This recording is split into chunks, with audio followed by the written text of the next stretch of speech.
আয় মাছ ধরতে যাবো। এত তাড়াতাড়ি শেষ রাত হয়ে গেল, মনে তো হচ্ছে একটু আগে ঘুমালাম। মোহন যখন এসেছে যাই তাহলে। এই মোহন, আমাকে রেখে হাঁটা দিলি কেন? দাঁড়া একটু, জালটা তো নিজে দিবি নাকি? আমি হাঁটছি, তুই নিয়ে আয়। তাড়াহুড়ায় লাইটটা আনতেই ভুলে গেলাম। তুই কোনো কথা বলছিস না কেন বলতো? ভয় করছে নাকি? ভালোই করেছিস লাইটটা নিয়ে আসিসনি, না হলে আলো দেখে তো মাছ পালিয়ে যেত। আর ভয় আমি না, তুই পাবি। তোর কথাগুলো যেন কেমন লাগছে। তুই কি কোনো কারণে আমার উপর রাগ করেছিস? কি হয়েছে তোর বলতো? এভাবে কথা বলছিস কেন? না না, আমার কিছু হয়নি, ঘুম থেকে উঠে এসেছি, তাই তেমন কথা বলতে ইচ্ছে করছে না। এখন কথা না বলে তাড়াতাড়ি চল, বিলে নেমে পড়ি। সকাল হয়ে গেলে তো আর মাছ ধরতে পারবো না। ঠিক আছে, চল তাহলে মাছ ধরা শুরু করে দেই। রাহুল জলে নেমে জাল ফেলে নদীতে। অনেকক্ষণ মাছ ধরার পর জালে অল্পটুকু মাছ উঠে। কখন থেকে মাছ ধরছি, কিন্তু পাতিলের মাছগুলো সব যাচ্ছে কোথায়? পড়ে যাচ্ছে নাকি? ভালো করে ঢেকে রাখি। কিরে মোহন, তুই এমন বেশি পানিতে নামছিস কেন? কারণ এদিকে মাছ বেশি, ওই তীরের দিকে মাছ ধরে পোষাবে না। আয় এদিকে। মোহনের সবকিছু আমার এমন লাগছে কেন? কিছু তো বুঝতে পারছি না। ওর ভাবসাব কোনো কিছু আমার ভালো লাগছে না। কিছু একটা গন্ডগোল আছে মনে হচ্ছে।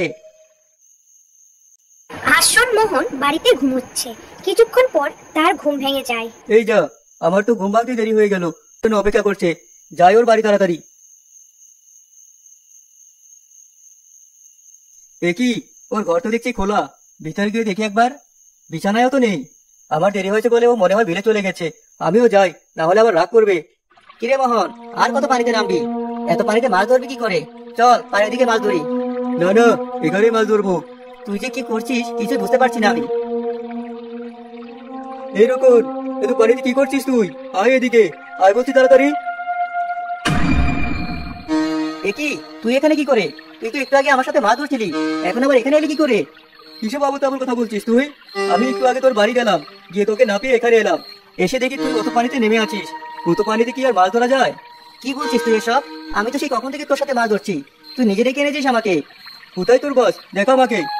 এই দেখ পাতিলে কত মাছ। রাহুল হাড়ির ঢাকনা খুলে মোহনকে মাছ দেখাচ্ছে, কিন্তু যখন দেখে মোহন হাড়িতে একটাও মাছ নেই, রাহুল দেখে অবাক। কি, সব মাছ কোথায় গেল? আমি নিজে তোর সাথে এত মাছ ধরলাম। আমার মনে হয় তুই ঘুমের মধ্যে চলে এসেছিস। আজ আর মাছ ধরতে হবে না, বাড়ি চল। আমিও আমার বাড়ি যাচ্ছি। আজ বন্ধুকে বাঁচিয়ে নিয়ে গেলি তো কি হয়েছে, পরের দিন তোকেই খেয়ে নেবো। না, এত বেলা হয়ে গেল, ভাইয়া তো উঠছে না কেন বলো তো? এত বেলা শুয়ে থাকার মানুষ তো ভাইয়া না। একবার গিয়ে দেখ তো।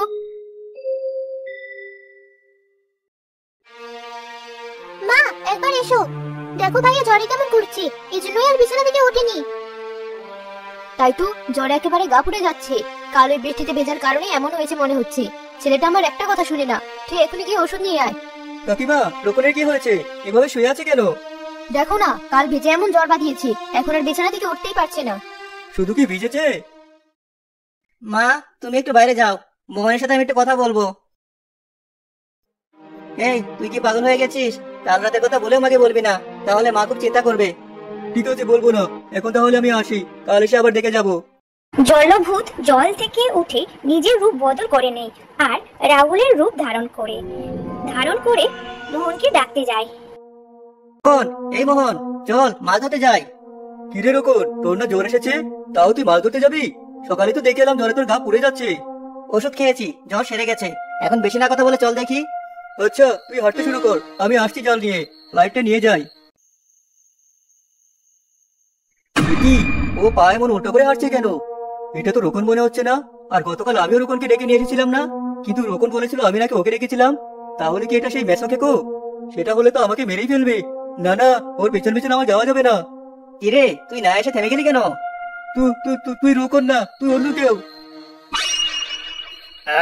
তুই তাহলে বুঝে গেছিস? তাহলে তোকে এখানেই খেয়ে ফেলবো। তারা বলছি, তারা আজ বেঁচে গেলি, কিন্তু প্রতিদিন বাঁচতে পারবি না। তোদের দুই বন্ধুকে আমি খেয়েই ছাড়বো।